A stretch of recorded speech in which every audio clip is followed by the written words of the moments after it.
j'associe à ma question mon collègue Bruno Studer, qui est à l'origine du groupe de travail que nous menons sur la lutte contre les punaises de lit.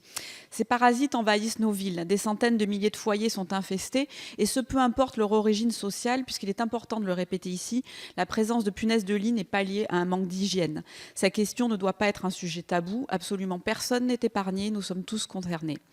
C'est ainsi qu'à Marseille, pour parler d'une ville que je connais, plusieurs services de nos hôpitaux, certaines de nos bibliothèques, de nos EHPAD, de nos écoles sont touchés par ce fléau. Mais je pense surtout aux centaines de milliers de Français qui sont touchés à leur domicile et souffrent au quotidien. En effet, les démangeaisons causées par les piqûres répétées peuvent entraîner de graves troubles du sommeil notamment, ce qui engendre fatigue, stress, anxiété et altère considérablement et durablement la qualité de vie des personnes victimes. Il est primordial que cette souffrance psychologique soit enfin reconnue. Même si aucune étude scientifique ne conclut pour l'instant avec certitude à une possible transmission de parasites à l'homme, c'est bien notre santé mentale qui est gravement affectée de manière avérée et doit être prise en compte. Il est temps de passer à la vitesse supérieure dans notre combat contre ce parasite. Je sais que vous êtes sensible à la souffrance de nos concitoyens. Julien de Normandie a même chargé un de ses conseillers de travailler en étroite collaboration avec notre groupe de travail à l'Assemblée et je l'en remercie.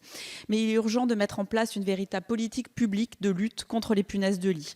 Je vais pour ma part solliciter auprès du préfet de région l'organisation d'une concertation avec l'ensemble des acteurs concernés, ARS, bailleurs sociaux, collectivités territoriales, chercheurs de l'IHU à Marseille, afin de trouver ensemble des solutions à l'échelle de mon territoire.